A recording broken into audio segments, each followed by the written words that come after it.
The gate slammed shut while my parents stood outside in the rain. My mother-in-law didn't even open it again. "Come back at 7, she shouted through the bars. I was standing in the hallway when I heard my father's voice. "Son, we're sorry." They had driven through a storm for hours. Their hotel had lost power. The highway had flooded in 2 places. So they came to the only house they thought would let them in. Mine. Or at least, the house I thought was mine. My wife and I had been living with her parents for almost 2 years. The arrangement was supposed to be temporary. My mother-in-law, Carol, constantly reminded me that they were doing us a favor by letting us stay. She never let me forget that. But that night, I couldn't understand how she could leave 2 elderly people outside in a storm. I walked toward the front door. My wife, Megan, caught my arm. "Don't start something.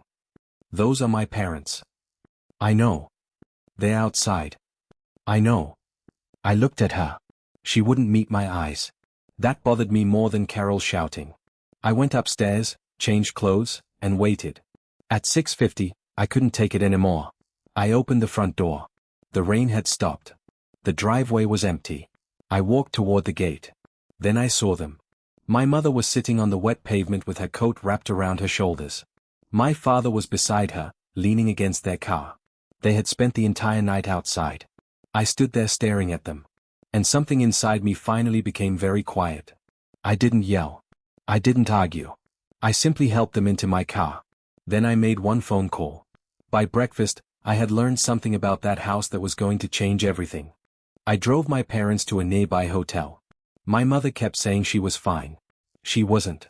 Her shoes were soaked through. My father had a stiff neck from sleeping against the car window. I got them a room, ordered breakfast, and stayed until they were comfortable. Then I called my attorney. "Can you check the ownership records on the house?" He paused. "Why?" "I need to know exactly who owns it." "I'll look." I ended the call. When I returned to the house, Carol was already in the kitchen. She was drinking coffee like nothing had happened. "Where did you take them?" "To a hotel."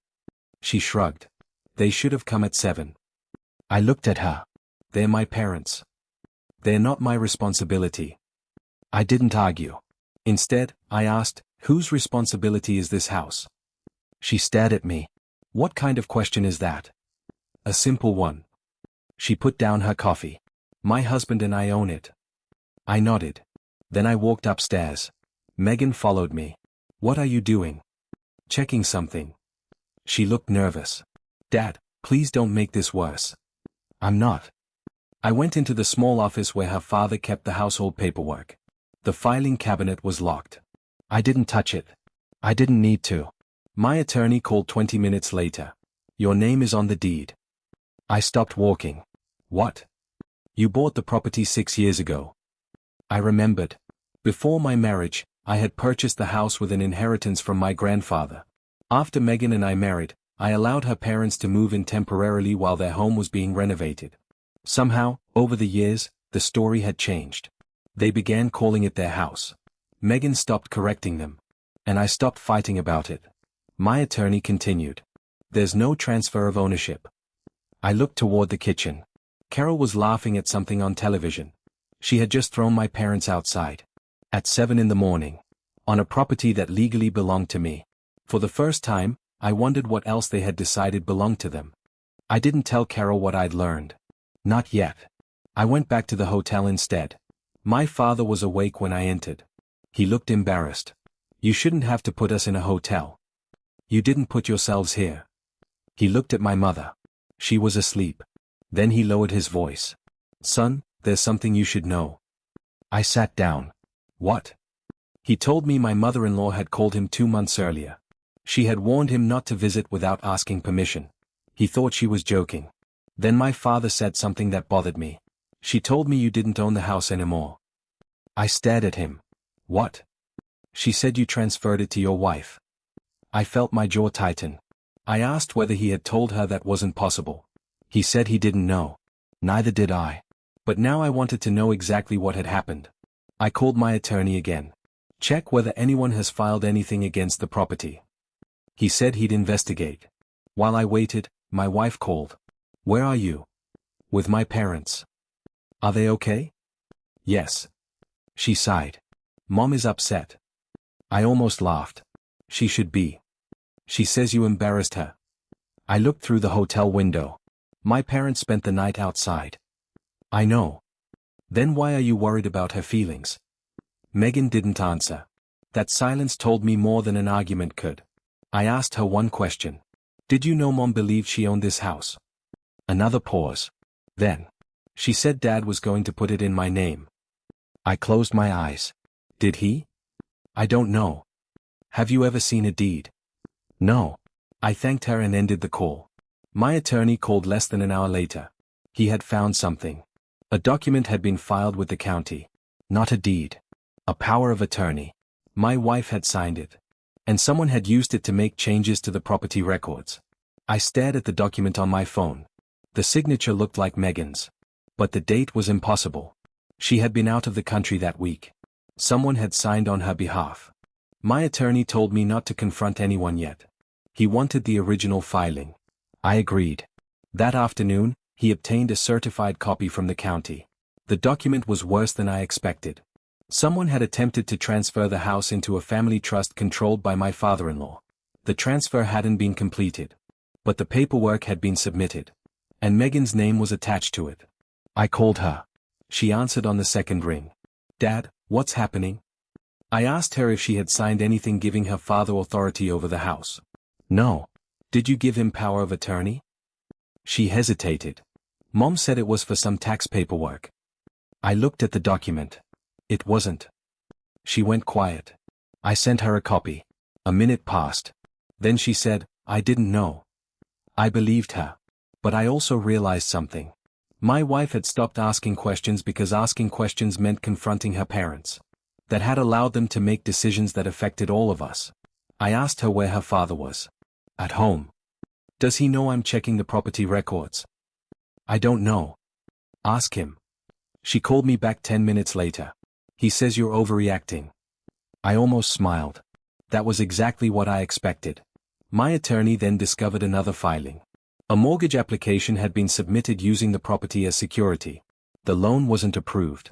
But someone had tried. I sat in my car outside the hotel. My parents were sleeping upstairs. My wife was still living in that house with her parents. And my in-laws had apparently been trying to control an asset they didn't own. The storm had exposed something I hadn't wanted to see. This wasn't really about one terrible night. The gate had simply been the first thing I could no longer ignore. Then my attorney sent me one final message. There is one more document you need to see before you decide what to do. I met my attorney the next morning. He placed the document on his desk. It was a property management agreement. My father-in-law had signed it 6 months earlier. He had listed himself as the owner. I read the first page. Then the second. The agreement showed that he had been collecting rent from 2 tenants who rented rooms in the basement. I had never known anyone was living there. How much? My attorney gave me the amount. Nearly $18,000 over 6 months. I stared at the figure. Where did it go? We're still tracing it. I leaned back. The house had been paying them. While they were telling me I was lucky to be allowed to live there. I felt something I hadn't felt in a long time. Not anger. Clarity. I asked my attorney what I could legally do. He explained the process. I could revoke their authority. I could issue formal notices. I could require them to leave. But because my wife lived there, things were complicated. I didn't want to throw Megan onto the street. She wasn't the one who had created this mess. At least, not knowingly. I called her. Where are you? In the kitchen. Are your parents there? Yes. Don't tell them what I'm doing. She became quiet. Dad, what are you planning?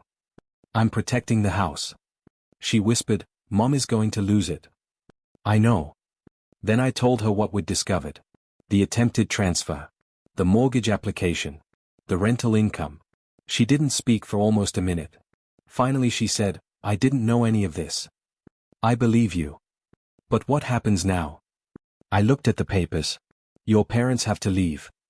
She started crying. I don't know where I'll go. You can come with me. She was silent. Then I added, but you need to decide whether you're my wife or their daughter first. That sounded harsh. But I had reached the point where avoiding the truth was hurting everyone. She asked when I wanted them out. I looked at the clock. Tomorrow. Then I hung up. My attorney began preparing the notices. And that evening, I went back to the house. I had no idea Carol was waiting at the door with a folder of her own. Carol held the folder against her chest. "I think you owe us an explanation." I looked at her. "For what?" "For trying to take this house away from us." I almost smiled. "This is my house." She laughed. "No, it isn't." My father-in-law stepped into the hallway. He looked confident. Too confident. "You signed the house over years ago," he said. "I didn't." He waved the folder. "We have documents." "Then show me." He hesitated. That was the first crack. I held out my hand. He didn't give me the folder. Instead, Carol said, "You abandoned this family. I paid every mortgage payment." She looked away. "That's not the point." "No," I said. "It is exactly the point." My wife stood behind them. She looked terrified. I turned toward her. "Megan, come with me."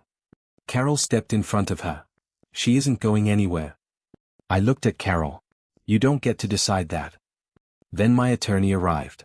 He had the certified documents with him. Carol's expression changed when she saw him. He calmly explained that the property remained legally mine. The attempted transfer had failed. The mortgage application had been rejected. And the rental income collected from the basement was now part of an investigation. My father-in-law's confidence disappeared. Carol started shouting. I didn't raise my voice. I simply handed them the formal notice. "You have 30 days to vacate." Carol stared at the paper.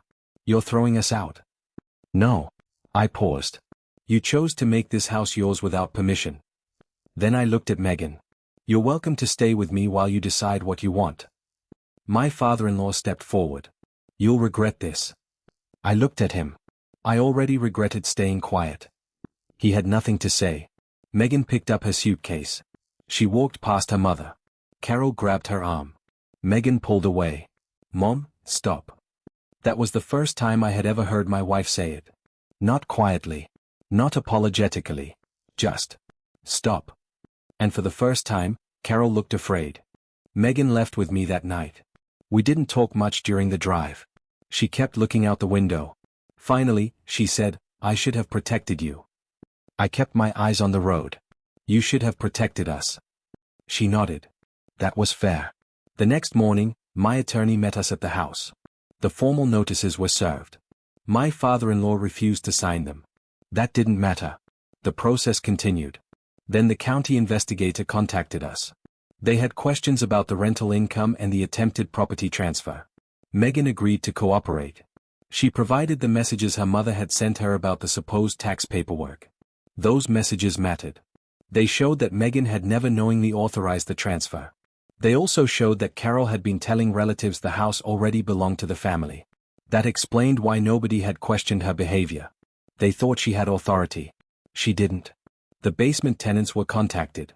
They provided copies of the rent receipts. My father-in-law had collected every payment himself. When the total was added up, it was more than $18,000. He had spent some of it paying household bills. But a large portion was gone. There was no dramatic arrest. No shouting. Just paperwork, interviews, and uncomfortable conversations. My parents eventually came home. This time, I opened the gate myself. My mother hugged Megan. My father shook her hand. Nobody mentioned the storm. They didn't need to. A week later, Carol called me. She sounded exhausted. She asked whether I would let them stay another month. I said no. She asked where they were supposed to go. I told her I could give her information about temporary housing. She became angry. Then I heard my wife behind me. "Mom." Carol stopped. Megan took the phone. "I love you." A pause. "But you can't live in our house anymore." Carol started crying. Megan ended the call. Then she looked at me. "I think I finally understand." I asked what. She said. "My mother didn't lose the house. She looked toward the kitchen. She lost control of us." And for the first time, I knew my wife wasn't just leaving her parents' house. She was leaving their control. The house was quiet again. My parents stayed with us for several weeks while their own home was repaired from the storm damage. Megan stayed too. But things were different. She didn't ask permission to make decisions anymore. She made them with me. That sounds small. It wasn't. We changed the locks. Not because we were afraid. Because we finally understood that a key should belong to someone you trust. The property investigation continued. My father-in-law eventually repaid part of the rental income. The rest became a legal matter. The attempted transfer was officially removed from the county records. The mortgage application was closed. And the house remained mine. But I never wanted revenge. I wanted boundaries. Months later, Carol sent Megan a letter. She apologized. Not completely. There were still excuses mixed into it. But it was the first time she admitted she had treated our home like something she was entitled to control. Megan didn't immediately forgive her. Neither did I. Some relationships need distance before they can become healthy again. My parents eventually returned home. Before they left, my father shook my hand. Then he hugged me. You did the right thing. I nodded. I thought about that night. The storm. The locked gate. My mother sitting outside until morning. For years, I had avoided conflict because I thought keeping peace was the same as protecting family. I learned otherwise. Peace isn't real when one person has to stay silent to maintain it. A few months later, Megan and I sat on the porch during another rainy evening. She looked at the gate. I still can't believe Mom left them outside. I looked at her. I can't believe I let her make me doubt whether this was my home. She took my hand. You won't do that again. No. I watched the rain hit the driveway. The gate was still there. But now it opened when we wanted it to. And I realized the house had never really needed saving. We did.